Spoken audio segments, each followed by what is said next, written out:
And I'm back. And what I'm going to do here today is I'm going to remove the valves from this cylinder head. This is a cylinder head off of 2001 Volvo V70. And what had happened on this particular engine was the bearing in the water pump failed. The timing belt jumped. And this is an interference engine. So what happened when the timing belt jumped, the valves came down and hit the pistons.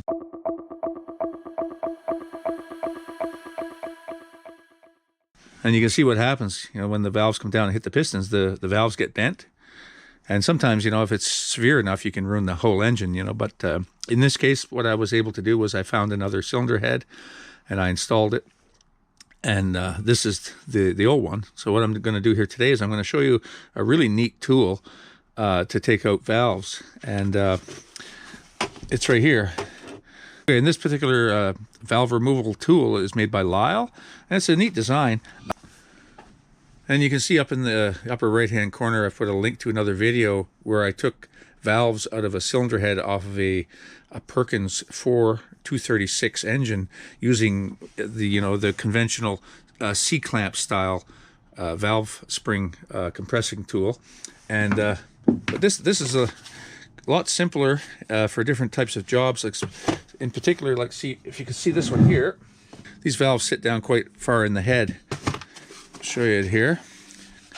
Comes in two different sizes, and how this works is this is just a billet of aluminum with a magnet placed on the inside ring of it. Okay, and this is used to remove the valve, and this is used here to reinstall the keeper and the retainer.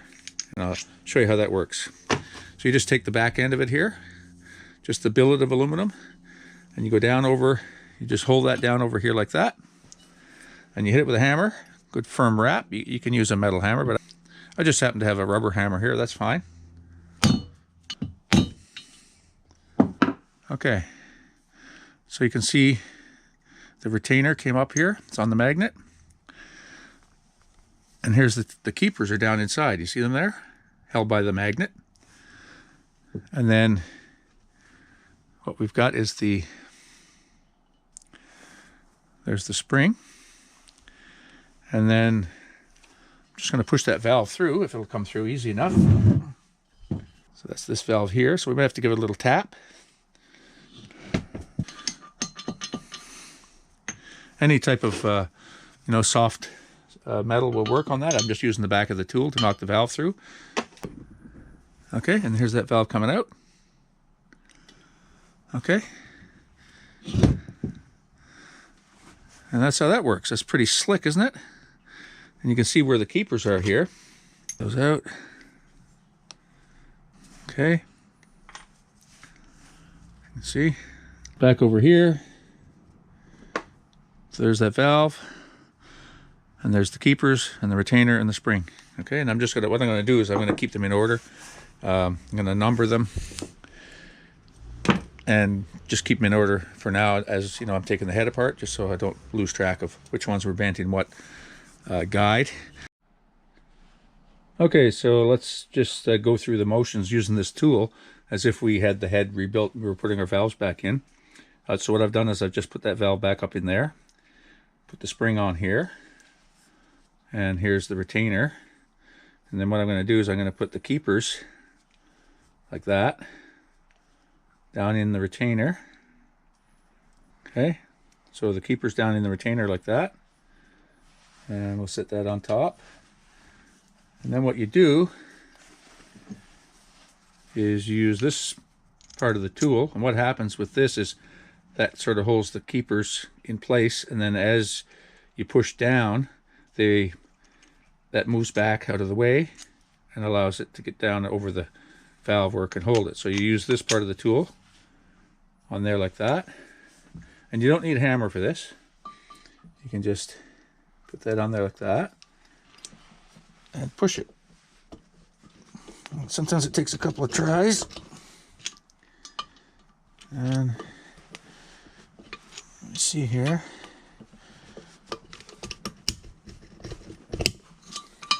There we go. We almost have it in. You see, just one keeper is halfway out. So we'll give it another little push. Let's see here.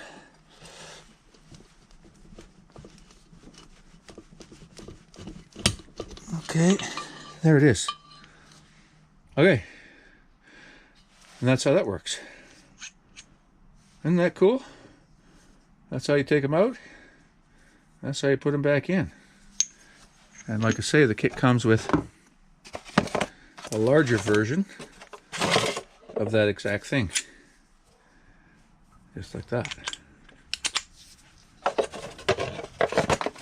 Alright, so yeah, this is a really handy tool. You know, I'm glad I found this.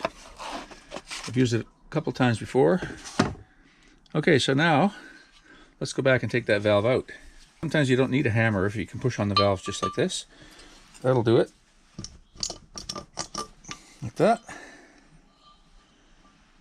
And there it is. And there's the keepers and the retainer. And we got the spring. Out it comes.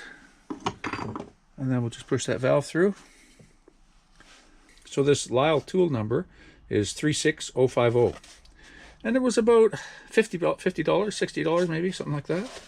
And I've had it for a couple of years. And handy tool to have if you're going to work on your own engines. Okay, so I got all the valves out of this guy. And I've just been going over it with a wire brush a little bit. I'm actually not 100% sure I'm going to take this into a machine shop and have them, you know, do the whole thing, because I can check the head for flatness here with a straight edge and a feeler gauge. You know, put a straight edge on it, feel under it here and there, and see if it's warped at all. And so, you know, if this surface doesn't have to be planed, you know, the valve seats don't look that bad. What I could do is get some new valves and hand lap them in, and that would be fine. You know, for an old car like this, you know, when it probably going to work just as well. I mean, it didn't. The failure wasn't because, you know, the head cracked or something, or it overheated. It was simply the, you know, the timing belt jumped and it bent the valve. So I'm even wondering now, you know, about the valve guides. Would they have been compromised? I mean, you know, it's always, you know, if you wanted to go the extra mile, but probably could get this back, you know, in order just by checking it for flat, cleaning it up, and putting some valves in it, and lapping them in by hand. I think I'd, you know, have a spare head for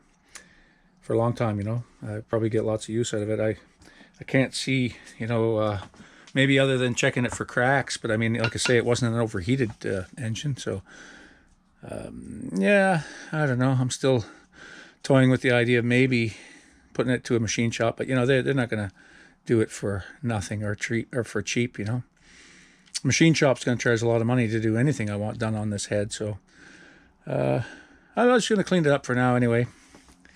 And I've just been working at it here with a wire brush. I'm not going to dig too deep on that surface. Let's clean those out a bit. Like I say, this is not the end all and do all cleaning. This is just a preliminary.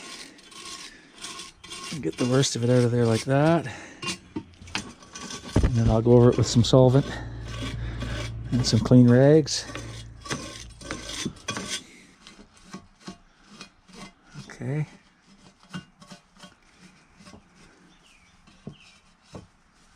Yeah, and I'll get some, I'm going to have to soak this and get all this out of here too. But I just wanted to clean it up enough to just sit that cover on there for tonight. Just sit it there. Yeah, that's fine. And that's the way it came out of the engine. You know, it's not cleaned at all. But anyway, I got it sitting on a nice flat piece of plywood there, a piece of 3/4, and that's where it'll stay until I get back to it. Anyway, thanks for watching. Comment, like, and subscribe, and we'll see you again here very soon on Everyday Projects. Bye for now.